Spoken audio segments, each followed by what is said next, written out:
You've been running your entire life, running toward money, running toward recognition, running toward that moment when you can finally exhale and say, "Now I'm safe." But somehow, the finish line keeps moving. No matter how fast you run, it moves just a few steps further, and every time you reach for it, it disappears again. You've been told to hustle harder, to sacrifice more, to push through exhaustion, to wake up earlier, to stay up later. And yet, the more you chase, the emptier you feel. It's not because you're weak, it's because you've been playing the wrong game. Money doesn't respond to effort, it responds to identity. Let that sentence linger in your mind for a second. Not effort, not luck, identity. Neville Goddard once said, "You do not attract what you want, you attract what you are."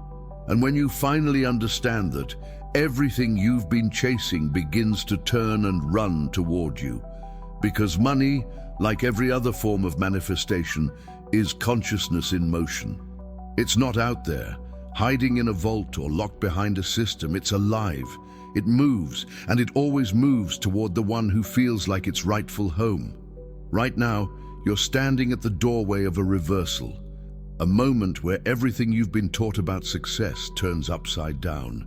So pause, breathe, and allow yourself to forget everything you think you know about money, hard work, and attraction. Because in the next few moments, you're going to learn the formula Neville whispered to his students, the one that flips the universe inside out. This isn't about forcing outcomes, it's about shifting states. And when you shift your state, reality bends to match it. You'll soon see why chasing money keeps it away, why stillness is the true magnet, and how one invisible change inside you can make life chase you instead. The chase ends here. Now, the current begins to flow in reverse. Welcome to the formula. You've been taught that to have more, you must do more. But what if wealth was never earned, only embodied? What if it doesn't care about your degree, your effort, or your struggle? What if all it ever wanted was recognition? Recognition of itself, through you.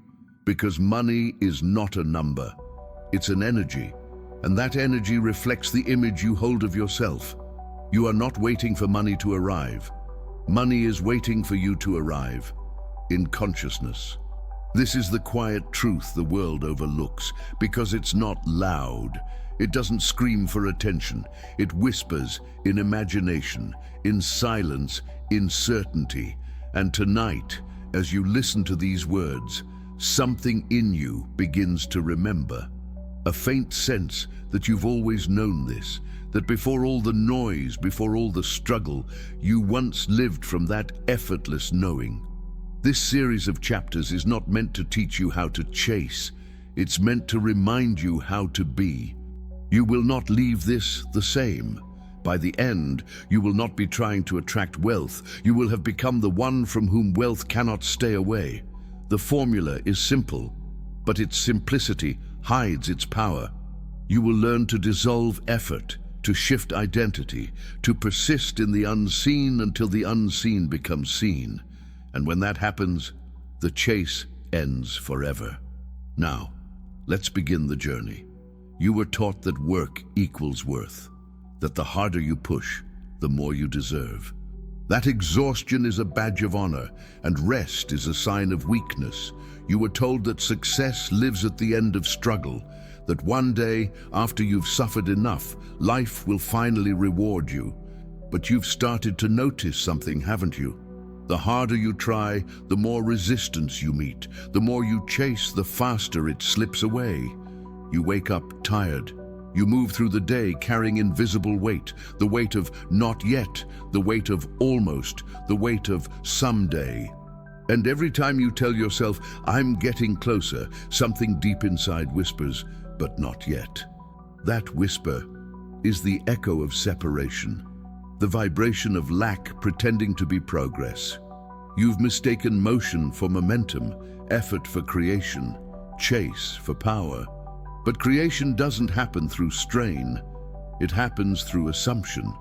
Neville said, To be conscious of being poor while praying for riches is to be rewarded with what you are conscious of being: poverty.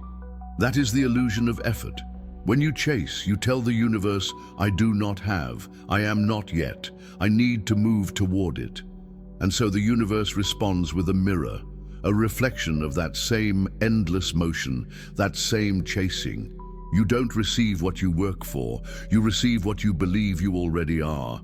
Effort is not the cause, it's the signal that you've forgotten your own creative nature, the signal that you've left the kingdom of being and stepped into the desert of doing.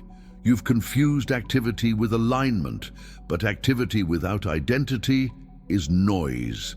Noise that drowns the quiet knowing from which all true creation emerges.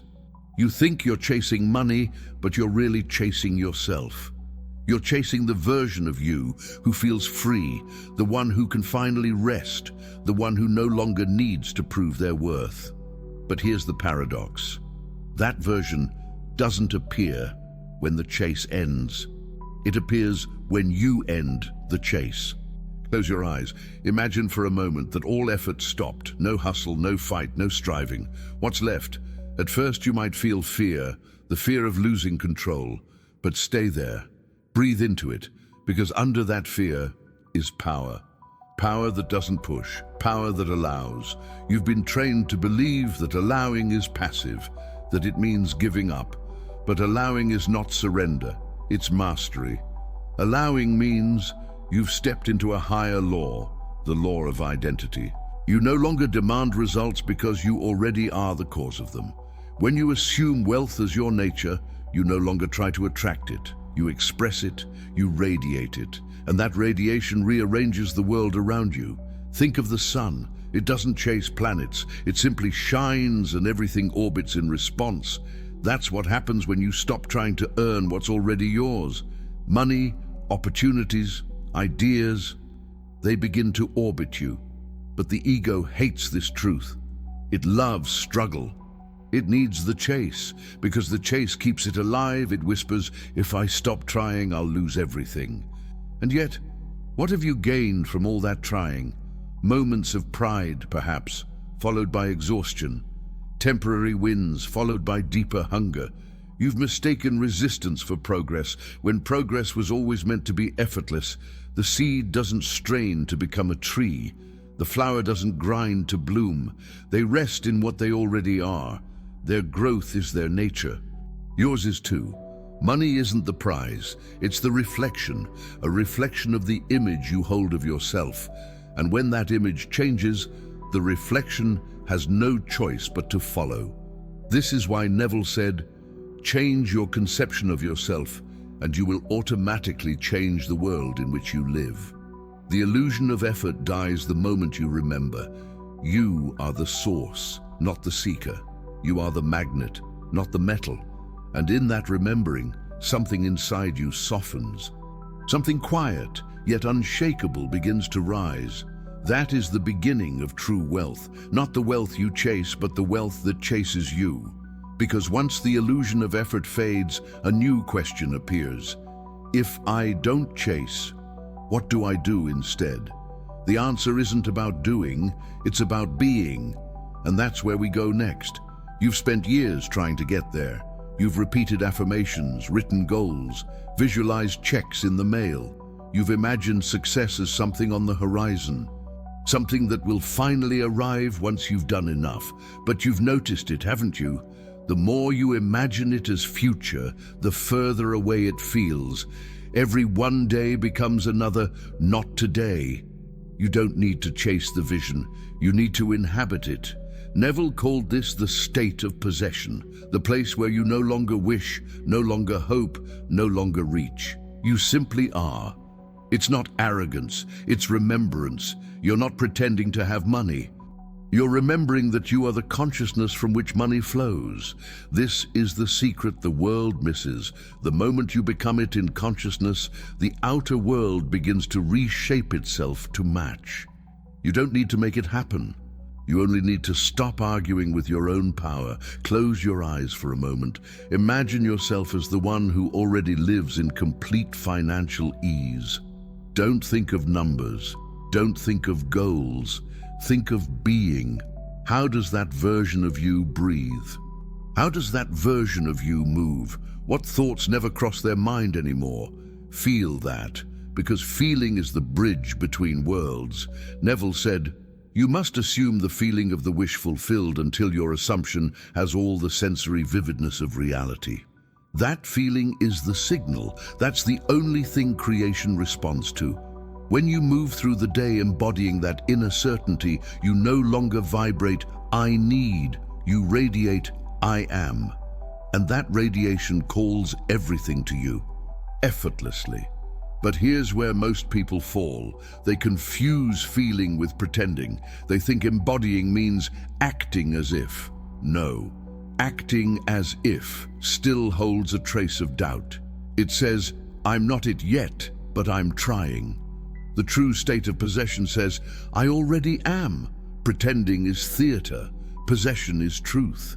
Think of a memory, something real that happened in your past. Notice how effortlessly you recall it. You don't need to believe it. You know it. It's already integrated into who you are. That's what the state of possession feels like. You're no longer trying to manifest wealth. You're remembering it as something inevitable, something already written into the structure of your being. This is why the richest transformations happen in silence, because you stop asking life for proof and begin offering life your certainty, and life, always faithful, reflects it back. You'll start to notice small ripples first. A thought. A coincidence. A sudden opportunity that feels almost like it found you. But it's not coincidence, it's resonance, the echo of your new identity forming in matter. And when it happens, you won't be surprised, because you'll know you didn't attract it. You simply aligned with it. Possession is not about greed or claiming ownership. It's about recognition, recognizing that abundance is your natural language. You were born in wealth, the wealth of imagination, the wealth of consciousness itself. The world trained you to forget, to measure worth in effort, in numbers, in comparison. But now you're remembering the first truth. All creation begins and ends within you. You are not poor trying to become rich. You are wealth remembering itself. Every time you rest in that knowing, your energy shifts. People feel it without understanding why. They call it confidence, charisma, luck. But it's not luck. It's alignment. You've stopped sending mixed signals to reality. You no longer speak from both sides of your mouth. One side saying, "I want," the other whispering, "I don't have." Now every cell in your being says the same thing, "I am." And the universe, which only ever echoes your inner voice, says back, "Yes, you are." From that moment, wealth begins to move. Ideas appear. Paths unfold. Doors you once stared at for years suddenly open as if they were never locked. And when they do, you'll smile, because you'll realize you didn't make it happen. You remembered who makes it happen. You. Neville said, "All transformation begins with an intense, burning desire to be transformed." But he didn't mean effort. He meant decision. The moment you decide who you are and feel it as real, the whole universe begins rearranging to reflect it. So tonight, as you lie down, don't visualize wealth as a dream. Remember it as a fact. Let your body relax into that knowing. And as you drift to sleep, whisper softly to yourself, "I no longer chase. I am the source, I am the cause, and money moves to find me." This is the state of possession, not a trick, not a method, a return. The moment you stop seeking is the moment you start radiating, and everything that belongs to that radiance begins its journey toward you. But now comes the true turning point, the formula itself, the silent mechanism by which imagination turns into flesh and invisible becomes visible. That is where we go next. Everything you've been taught runs in one direction. You work, you wait, and then maybe you receive. You've lived in that rhythm for years. Effort first, reward later. But there comes a moment when the current changes direction, a quiet click inside the mind.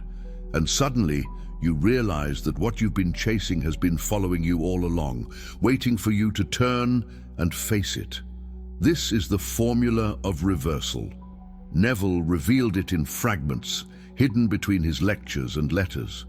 Few ever saw the pattern because they were too busy searching for techniques, but the truth was never in the steps. It was in the shift. The formula has 4 movements: simple, subtle, but when understood, unstoppable. Desire, acceptance, embodiment, stillness. Let's begin. 1. Desire. Desire is not lack. It's not evidence that something is missing. It's life knocking at your door, saying, "I'm ready to be born through you." When a desire appears, it's not a test. It's an announcement. A signal that a new version of you is trying to come alive. But what do most people do? They see the desire and immediately look outside for how to fulfill it. They chase, they plan, they overthink, and in that chase, they lose the signal. You're not meant to run after your desires. You're meant to inhale them, to let them sink into you like a breath. Because what you inhale, you become. So the first step is not action, it's acknowledgement. You look at your desire and whisper, "Yes, I hear you. You are already mine." That whisper is the seed. 2. Acceptance. The second movement is quiet, but it changes everything. Acceptance doesn't mean waiting for proof. It means living as if proof is no longer required. You stop asking when or how. You stop bargaining with life. You accept that what you asked for is already done, not out there, but here, within consciousness. Neville said, "The assumption, though false if persisted in, will harden into fact." That's the law. When you accept the unseen as real, you rewrite the blueprint of reality itself. And yet, this is where resistance screams the loudest. Your mind says, "But I can't see it." Of course you can't, not yet. You don't plant a seed and dig it up every morning to check if it's growing.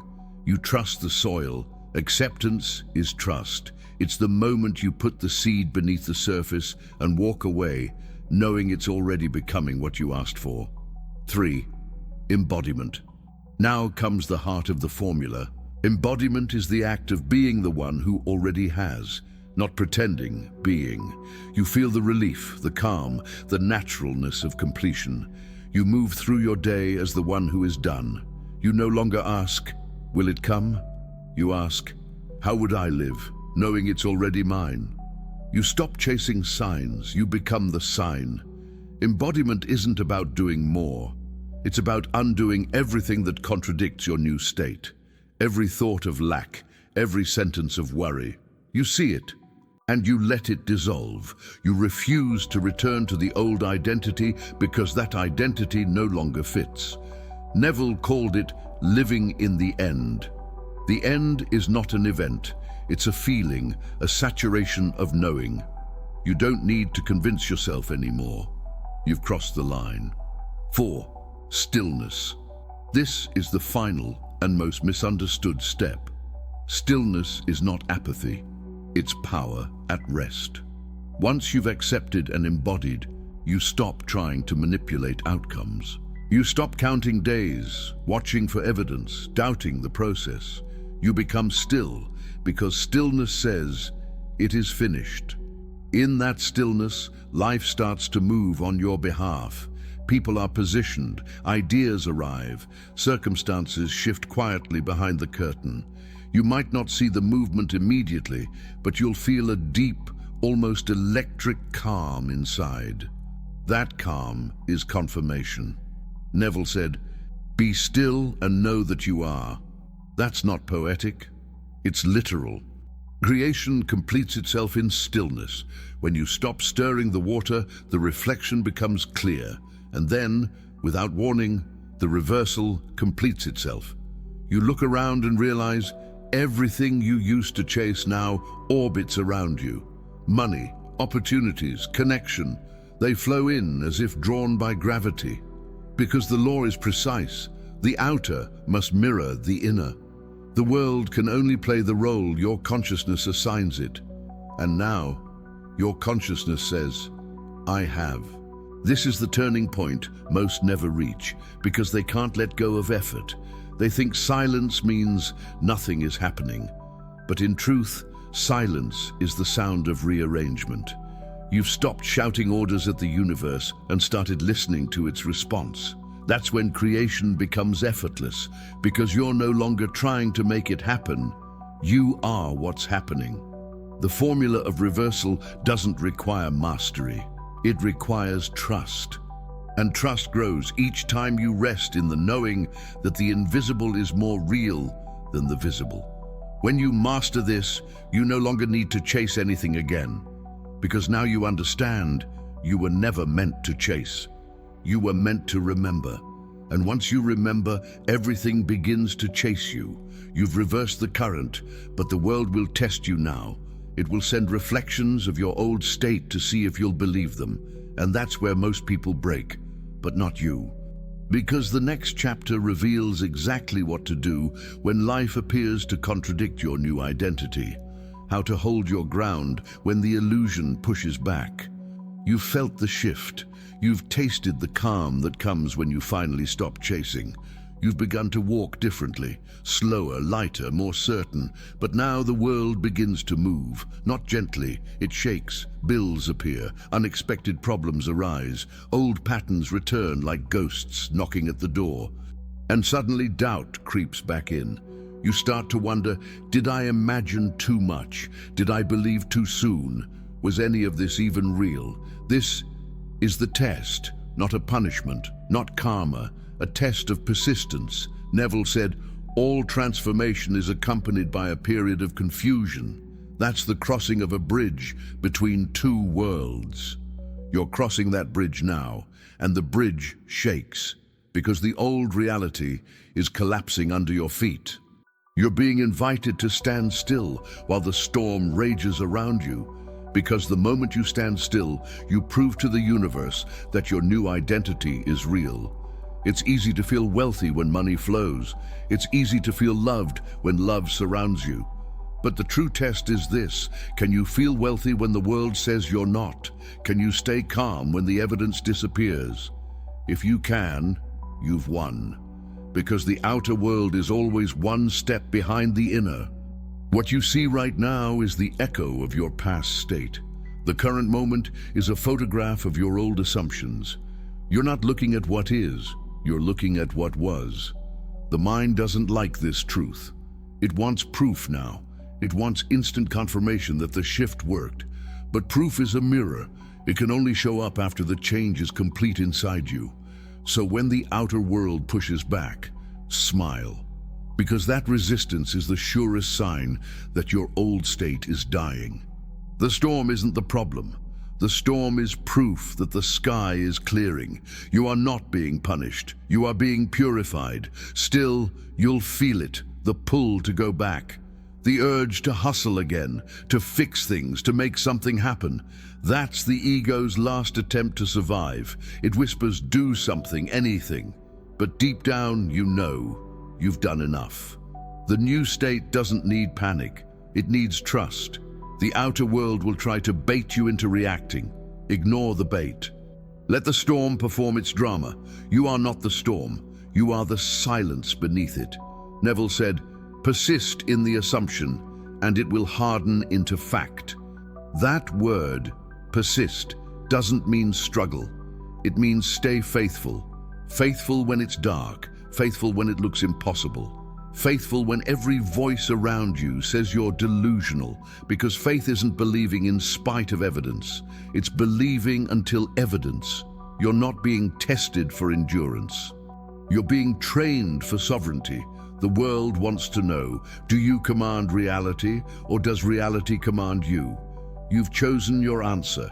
Now you demonstrate it through stillness. When the bank balance dips, you breathe and whisper, this is old, it's already done. When the opportunity falls through, you smile and say, that wasn't mine anymore.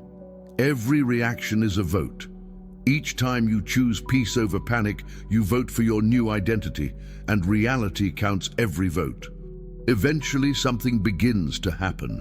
The tests stop feeling like tests. The chaos loses its power. You look at the same world, but it no longer hooks you. That's when you know the bridge has been crossed.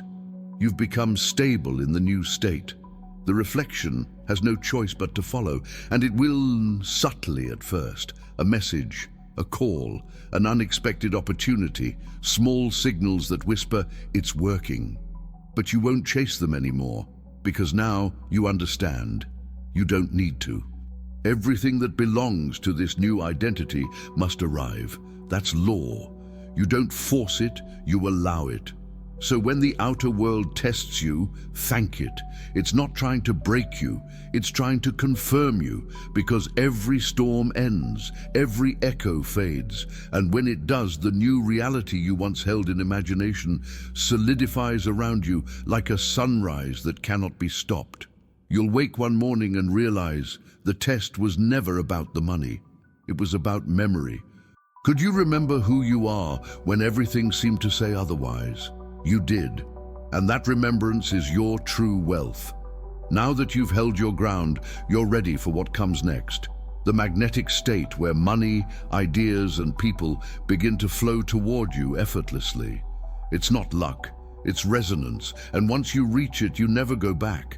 Something begins to happen when you stop chasing. At first, it feels like nothing, a strange stillness, an empty space where the struggle used to live. You almost miss the chaos, because chaos was familiar. But then, in that quiet, you feel it. A slow hum, a new frequency rising from somewhere deep inside you. You can't name it, but you can feel it. It's calm, certain, unmoved. This is the beginning of magnetism. It doesn't come with fireworks. It arrives like gravity, invisible, constant, undeniable. And once it appears, life starts to move differently. People begin to respond to you before you speak. Doors open without knocking. Situations that once drained you now bend easily in your favor. You don't chase anymore. You attract without trying. Neville said, "Feeling is the secret." And now you finally understand what he meant. Because magnetism isn't about what you do, it's about what you radiate. When you stop needing, your frequency changes. When you stop grasping, the energy that was tied up in fear turns into power. You become a quiet storm, soft on the outside, unstoppable underneath. You walk into a room and people sense it. They can't explain it, but something about you feels complete. And completion is irresistible. The world can't resist the one who no longer wants anything from it. That's the paradox. The less you need, the more you receive. The less you ask, the more is offered. Because need repels and wholeness attracts. You've entered the state of wholeness. You are no longer signaling lack. You are broadcasting abundance, and everything that matches that signal finds its way to you, inevitably. Pause here. Notice what's happening inside you as you hear these words. A quiet agreement, perhaps. A small nod from something ancient within you. That's your true nature remembering itself. You were never meant to chase anything. You were meant to stand still and let creation orbit around your certainty. This is why you now feel lighter. Why the anxiety that used to cling to you is starting to dissolve. You've withdrawn your attention from not having and placed it entirely on already being. Attention is currency, and now you're spending it on the truth. But here's what's fascinating. The outer world hasn't caught up yet. Not fully. Some things are still shifting, some old fragments still appear, but you no longer panic when they do. You simply look at them and say, "That's the echo of who I was." And the echo fades faster each time, because the stronger your new frequency grows, the less energy the old one can steal. This is what magnetism really is. Not charm, not charisma, but energetic certainty. You are so rooted in your identity that the world cannot help but reflect it. That's why opportunities now seem to find you. They're not random. They're magnetic alignment, matter reorganizing itself around your dominant assumption. You don't plan it. You don't force it. It happens because you've become the kind of person to whom those things naturally happen. Neville said, "A change of feeling is a change of destiny." He wasn't exaggerating. He was describing physics, spiritual physics. When you change the way you feel about yourself, you alter the gravitational field around you. People, money, and circumstances are drawn in, not by your effort, but by resonance. You've stopped running after things, and now things run after you. That's not mysticism, that's precision. Because every atom in this universe obeys one law, like vibrates with like. You no longer vibrate with desperation. You no longer vibrate with lack. You vibrate with certainty, serenity, and sufficiency. And that vibration whispers to the universe, "This is who I am." The universe replies, "Then let it be seen." And it becomes seen. Now, when you speak about money, your tone has changed. It's no longer a wish, it's a language you already speak. Money senses that. It feels at home around you. It moves toward where it's respected, not worshipped. It seeks calm, not chaos. And you've become calm. You've become still. You've become magnetic. This is what power without force feels like.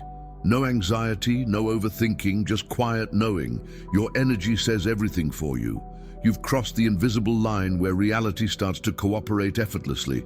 You are now the cause, not the consequence. You are the axis, not the orbit. And from this moment on, you will never again chase what is already yours. You'll simply watch as it recognizes you, again and again and again. But there is one final shift left, because even now, some part of you still remembers the old self, the one who fought, doubted, feared. That part needs healing. It needs to be integrated so the magnetic field around you becomes whole, unbroken, eternal. That's what comes next. The inner reconciliation. The moment you fuse who you were with who you have become. There comes a moment when you stop searching for signs, stop asking if it's working, stop measuring your growth. Because suddenly you realize you've changed. Not in some dramatic, visible way, but quietly, internally, in the smallest corners of your being. You catch yourself responding differently, thinking differently, breathing differently. And you know, the shift has begun. It's subtle, almost invisible, but it's the most powerful thing you will ever experience. You no longer live from effort. You live from identity. You no longer wait for the world to change. You know it's already changing because you have. This is the shift within. It begins when the new state stops feeling like an exercise and starts feeling like home. At first, you had to remind yourself, I am wealthy. I am abundant. I am safe. You repeated the words to push away doubt. But now, you don't need to push. You don't even need to say them. You just know. The truth has settled in. It lives in your body now, in your breath, your posture, your stillness. This is what Neville meant when he said, assume the feeling of the wish fulfilled until that assumption dominates your mind and controls your thoughts. It's not something you do anymore. It's what you are. At first, this new peace feels strange. You almost miss the anxiety. It used to keep you busy. It used to make you feel alive. But now you understand that anxiety was noise, and the silence you feel now is not emptiness, it's power. The stillness isn't the absence of motion, it's the presence of mastery.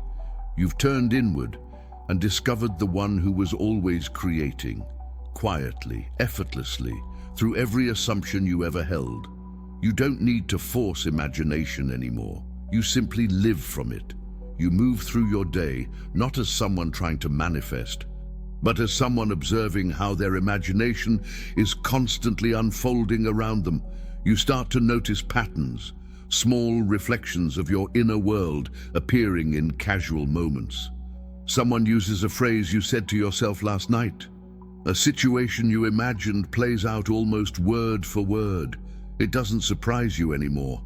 It delights you, but it doesn't shock you, because you understand the law now. You've merged the dreamer and the dream. There's a calm confidence that begins to grow, the kind that doesn't need to be seen to be real. People feel it when they're near you. They don't know what's different, but they feel safe around you, drawn to you, because safety is magnetic, certainty is contagious, and you've become both. You no longer chase outcomes, you allow them. You no longer argue with delay. You understand that delay is not denial, it's simply orchestration, the universe rearranging itself to meet you in the right way, at the right time, with the right energy. You trust that timing now. You don't rush it, because you finally understand that nothing real can be lost and nothing meant for you can miss you. You've entered the rhythm of life itself. Try this tonight. Before sleep, don't visualize scenes. Don't force pictures into your mind. Just feel completion, the quiet satisfaction of something already done, the relief that there's nothing left to chase, the deep, full body knowing that all is well. Let that feeling rock you to sleep. Because Neville said, what you feel you are when you fall asleep, you are when you awaken. You don't need to repeat the words. Just feel the reality of already being the one you once dreamed about. And as you drift off, you'll notice something beautiful. Your imagination begins to move on its own.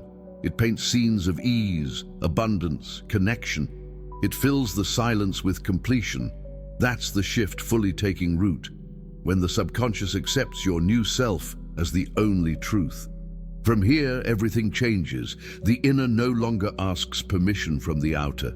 The outer now follows the inner like a shadow. You've reached the point where belief becomes being. You no longer believe in the power, you are the power. This is freedom, this is mastery, and it's so quiet, so peaceful that the world won't even notice what happened. But you will. You'll look around one day and realize that everything that used to feel impossible has somehow become normal, natural, inevitable. And that's when you'll laugh, softly, knowingly, because you'll remember that all you ever did was stop doubting who you were. That's all it ever took. The shift within is complete. But now, something extraordinary is about to happen. When the inner world stabilizes, the outer world must obey. Reality itself begins to move toward you, not slowly, but suddenly. You are about to witness the moment when imagination becomes visible and money, success, and opportunities begin to chase you. The reversal is complete. It happens so gently you almost miss it. A message arrives. An opportunity you didn't plan appears. Someone mentions your name in the right room at the right time. You pause. You feel the old reflex, that quick surge of disbelief, the whisper that says, "Is this real?" But it passes because now you know. Of course it's real. It always was. The difference is that you finally let it find you. You stopped running, and in that stillness, everything that belonged to you began to move. Money moves differently now. It doesn't trickle in through struggle or strategy. It flows quietly, naturally, like breath. It moves because you move differently. You walk through the world as one who already has, and reality can only agree. You've stopped broadcasting lack, so abundance no longer avoids you. It recognizes itself in you. It chases the image it understands. This is the moment Neville meant when he said, "Your assumption, though denied by reason, if persisted in, will harden into fact." It has hardened now. The unseen has become seen. You notice the difference not just in money, but in everything. In the way people treat you, in the way life seems to arrange coincidences in your favor. You meet the right people, you say the right words at the right moment. It looks like luck, but it's law. You have reversed the direction of the current. You no longer move toward what you want. It moves toward you. And the best part, you don't feel the rush of winning. You feel the calm of recognition. Because this isn't new. It's just the outer catching up to the inner. You always were this. Now the world knows it too. You begin to see how money behaves like every other form of energy. It goes where it's welcomed, stays where it's respected, grows where it's understood. And now you understand it perfectly. It's no longer a prize. It's a reflection. It mirrors your state. When you are tense, it hesitates. When you are calm, it flows. When you are grateful, it multiplies. You treat it like air, something that moves freely through you, something you never need to trap or chase. That's why it keeps coming back. Because it's safe with you, you no longer cling to it, and so it never runs away. The world notices. They call you lucky, gifted, blessed, but you smile because you know luck is just alignment, and alignment is a choice. Every day now, you live from that choice. The choice to remain in possession, to stay still in faith, to let things come instead of forcing them. And the more you allow, the more arrives. This is the effortless life Neville spoke of. Not a life without movement, but a life without resistance. You've entered the rhythm of receiving, and once you feel it, you can never go back. Because you've tasted how reality bends to the one who no longer doubts. You find yourself walking through your day with a kind of quiet amusement. Things that used to frighten you don't even register anymore. You know that every appearance is just old energy finishing its dance. You know that the unseen world is already correcting it. You know that every delay hides divine precision. This knowledge is wealth, this peace is prosperity, and from it everything else flows. When others panic, you breathe. When they rush, you wait. When they doubt, you remember. And because you remember, money chases you. Not because you're special, but because you've aligned with the truth that consciousness creates, and you are consciousness, the truth that imagination commands, and you are imagination, the truth that wealth was never earned, only expressed. So now, as you listen to these words, let them sink into every corner of your being. Let them become memory, not motivation, because you don't need to keep learning this. You are it. This is your natural state. Still, magnetic, abundant, certain. Let it be ordinary. Let it be easy. Because the moment it becomes ordinary, you'll know you've truly become it. Money will move, ideas will flow, opportunities will align, and you'll stand calmly in the center of it all, watching the current you once chased now rush to meet you. And when people ask how you did it, you'll smile. You'll tell them you stopped trying, you remembered who you were, and the world had no choice but to remember too. The formula is complete. Desire, acceptance, embodiment, stillness. This is the circle that never ends, because once you master it, every desire is just another chance to remember your power again. So live in this knowing. Move through life lightly. Let money, love, and success chase you, not because you demand them, but because they recognize their source, and that source is you. The chase has ended. You have arrived. And now, everything begins.